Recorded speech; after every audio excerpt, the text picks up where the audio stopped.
Shout out to whoever told me that this book exists, because I think I owe you my firstborn now.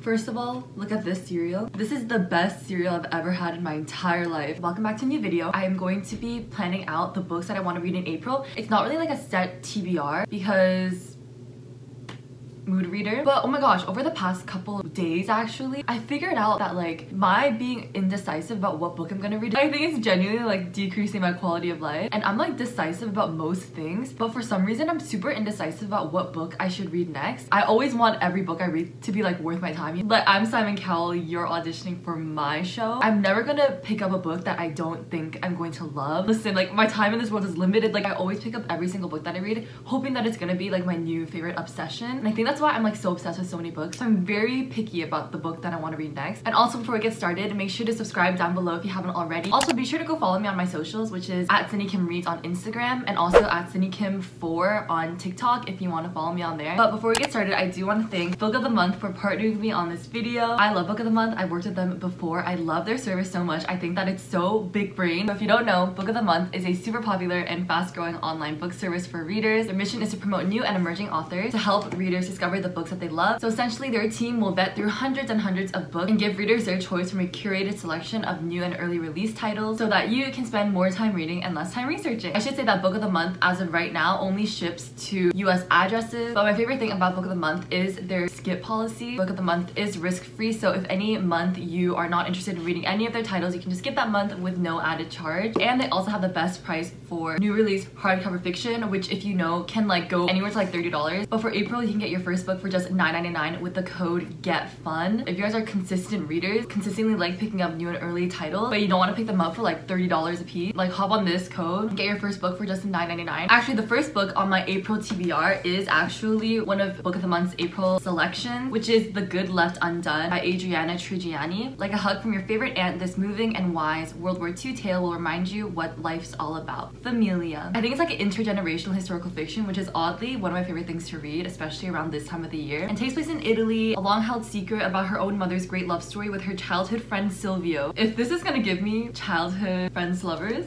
it's over. That would be my pick for April's Book of the Month, but let me show you all of the other picks that you could choose from. Next, we have a fantasy debut called 𝐤𝐸𝐬𝐸 by Vaishnavi Patel. Why should boys have all the fun? In this epic tale that pulls heartstrings, 𝐤𝐸𝐬𝐸 fights for her place in history. I've heard amazing things about it. Next, we have a non-fiction pick for April, which is Bittersweet by Susan Cain, How Sorrow and Longing Makes Us Whole. Ever cried during a commercial or listened to Joni Mitchell curled up on the floor? This insightful book is for you. Very interesting. Next, we have their mystery pick for April, which is Like a Sister by Kelly Garrett. Sometimes a sibling just knows. When her estranged sister dies under weird circumstances, Lena Scott gets on the case. And then finally, we have their literary fiction pick for April, which is another one that I really want to read. True Biz by Sarah Novick. What's realer than real? This witty and life-affirming novel gives us the true biz about a school for the deaf. So those are all of Book of the Month's April picks. If you're interested in reading any of these books, or literally just any good books for a really good price, definitely go check out Book of the Month and get your first book for $9.99 with the code GETFUN. You have one of these delivered right to your door in one of these beautiful blue Book of the Month boxes, and all my links will be in the description below, so be sure to check them out. And thank you again for Book of the Month for sponsoring this video. Let's get on with the TBR now. So like I said, The Good Left Undone. I actually do want to get to this in April just because, first of all, I need to get through my physical TBR. Don't have a lot of physical books. I'm also not one to like collect books. The real estate in my room is really precious. I literally live in a student house. Also, I figured out that like my love language is like annotating books for my friends and giving them to them. So I want to do that, which means I need to get through my physical books. This is one that I want to read because it got me with the childhood friends lovers in Italy setting. I don't know what it is. Well, okay, I know what it is. Definitely because of the movie like Letters to Juliet. I have a photo of it on my wall. I think it's that one.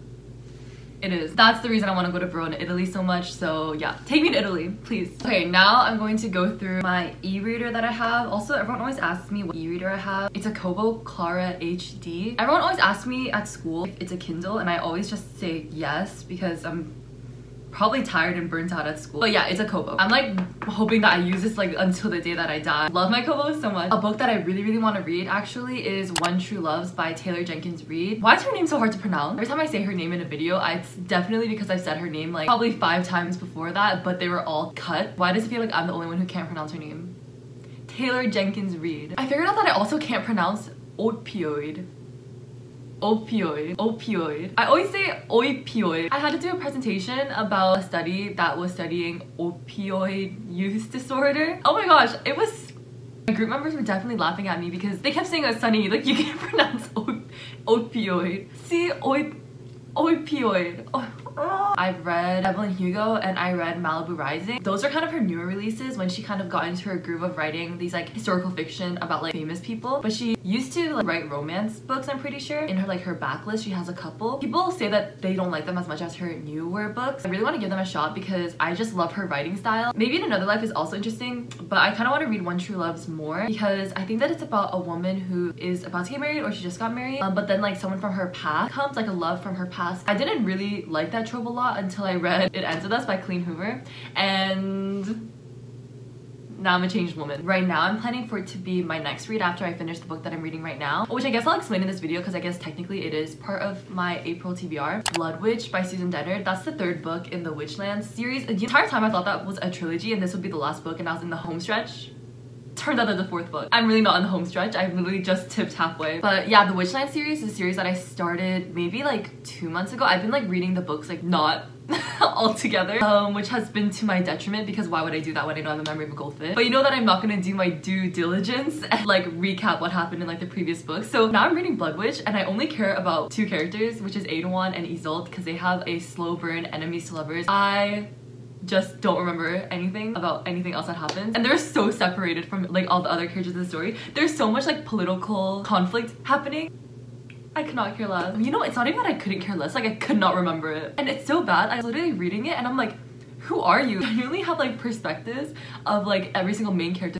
I don't even know who you are. Am I a bad reader? Like I said, I'm literally just there for Iwant and 𝐬𝐮𝐩𝐿. I just love them so much. So good. Like they barely interact in book 1, which you know is my favorite thing ever. Iwant looks like Daniel Sharman from Cursed, aka The Weeping Monk, aka my LOML. It's kind of a long book for someone who's only interested in like 20% of the screen time, which is just Iwant and 𝐬𝐮𝐻𝐿's story. But that's okay. Next book that I know that I want to read in April is Addicted for Now by Krista and Becca Ritchie. Yeah, thank you. Thanks. Not me crawling onto the bandwagon for this book series like 8 million years late. Crawling on. I just made it on the train. I'm Tris. I just made it on. This is the third book in the Addicted/Calorie Sister series. I'm reading them in publication order. I don't know what order it is in like the actual books, but I already read Addicted to You last month, and then I just finished reading Ricochet. I need to continue the series because I have FOMO about the fandom. I just want to be obsessed with it like everyone else is obsessed with it. Also, I want to get to 𝐬𝐻𝐬𝐻𝐸𝐻𝐸𝐻𝐸 book. Yeah. Guys, why are the core 6 guys so hot? The Addicted/Calorie Sister series it's a new adult romance book series, which is interesting because this is the first time that I've ever read that genre. I asked on my Instagram one time like, oh, can anyone like recommend me books about people my age, like 20 years old, because I feel like for some reason like that age just is not written a lot in like the books that I see. So many guys recommended like new adult romance books, but I'm not a huge romance reader, so I was like, oh dang, like I don't really know if I want to read all of these books, but I thought that I would give it a shot. I'm just not huge into romance yet. I want to get into it, like I actually do. So this is the book series that I'm gonna... I explained this before, but the fandom for this book series is so unlike any other fandom I've ever seen in my entire life. I want in like so badly. I just think I need to get to the other couple's books because right now I love Reich and Daisy for sure. Yeah, I definitely want to continue the series Addicted for Now. I don't know what the next book is after that, but maybe I'll get to that one too. I feel like I have a problem with reading books like back to back. Like, you know what I mean? I don't know why, unless I love it like that much. I like to hop from like series to series and genre to genre. Like if I read a fantasy, sci-fi, or dystopian book, then the next book that I'll pick up will probably be a contemporary or historical fiction, and then after that the next book that I pick up will probably go back to being like sci-fi fantasy. You know what I mean? I feel like I need a palette cleanser after every single book that I read, but I literally like binge got all of the books in the Addicted/Calorie Sister series, so I'm going to finish it. If it's the last thing that I do, I'll finish that series. Okay, next I do want to read a Colleen Hoover book this month. I haven't read one. I didn't read any Colleen Hoover last month, and I'm like on a mission to like read all this woman's books. I was thinking Hopeless. What do you guys think? This is, I think, one of her backlists, but I did not have a good time reading her other backlist, maybe someday. But as long as no one's a cheater in this book, then I'll be okay. I honestly don't know what Hopeless is about, but I've heard that this book has like the craziest plot twist ever. A long time ago, I asked people like what books they would be interested to see me read in a reading vlog. A bunch of people said Hopeless. Like I think that the plot twist is really crazy. It's so hard for me to gauge like how crazy it is because Colleen Hoover has been having some crazy plot twists in books. So like exactly how crazy is it? You know what I mean? Like I read Verity. The plot twist in Hopeless better like break my neck or something. The main character is a girl named Sky. She meets Dean Holder. Holder isn't all who he's claiming to be. This is giving me heartburn. I loved Heartbones. I should read Hopeless. How many books is that? I feel like I've already like... Oh my gosh, another book that I really want to read is Call It What You Want by Bridget Kemmerer. And if you don't know, Bridget Kemmerer's 2 contemporary books, Letters to the Lost and More Than We Can Tell. I read them last month. Oh my god, I love them so much. They were honestly the biggest plot twist like of this year probably. Like I cannot believe that I picked those up penniless, flying by the seat of their pants, let me tell you that. Those books are so freaking good. Oh my god. And I was like so upset that she doesn't have any other book in that world. But then someone said that she has another contemporary book, because if you don't know, I think she's more famous for her fantasy books now. So this one is called Call It What You Want, which is already a win because my castle crumbled overnight. I brought a knife to a gunfight. Call it what you want, yeah. Call it what you want to. I honestly have no idea what this book is about, so let's find out together. Oh, the main character's name is Rob. This is very interesting. This isn't a dig at anyone named Rob, but like it gives me like suburban white dad like to the max. And his dad is caught embezzling funds from half the town. Rob goes from popular lacrosse player to social pariah. Everyone thinks of Megan as a typical overachiever, but she has a secret of her own after the pressure got to her last year. When Rob and Megan are paired together for a calculus project, classic project, it's giving me Keith, the movie Keith with young Jesse McCartney in it. This captivating heartfelt novel asks the question, is it okay to do something wrong for the right reason? Shout out to whoever told me that this book exists, because I think I owe you my firstborn now. Check your doorstep. Oh my gosh, there's actually so many books on my want to read list. This is very overwhelming. Not the hard to swallow pill that you won't ever be able to read all of the books you wanted to read in your lifetime. My baby's fit. I think to end out this video, I'll just shout out 2 books that are being released in April. One of them is Portrait of a Thief by Grace D. Lee, and it comes out April 5th. Oh my gosh, it's April 3rd right now. Oh my gosh, it's probably out by the time this video is out. Oh my gosh, let's go read this book together. It's like Ocean's 11 but make it Asian. Inspired by the true story of Chinese art vanishing from Western museums, about diaspora, the colonization of art, and the complexity of Chinese American identity. So let's do that. Let's go defeat the colonizers together. And the next book that I want to shout out is, the title is so freaking long. Hold on, it's like Babel or the Necessity of Violence, an arcane history of the Oxford Translators Revolution by R.F. Kuang. This one released at the end of April. Oh no, I thought it was April. It's not. It's actually August. How disappointing. Okay, never mind. I'll talk about this book. I'll talk about this book in my summer TBR then. I'm going to end the video now. Those are all my books that I want to read in April. I don't even know how many there were. I plan on picking out like 2 or 3.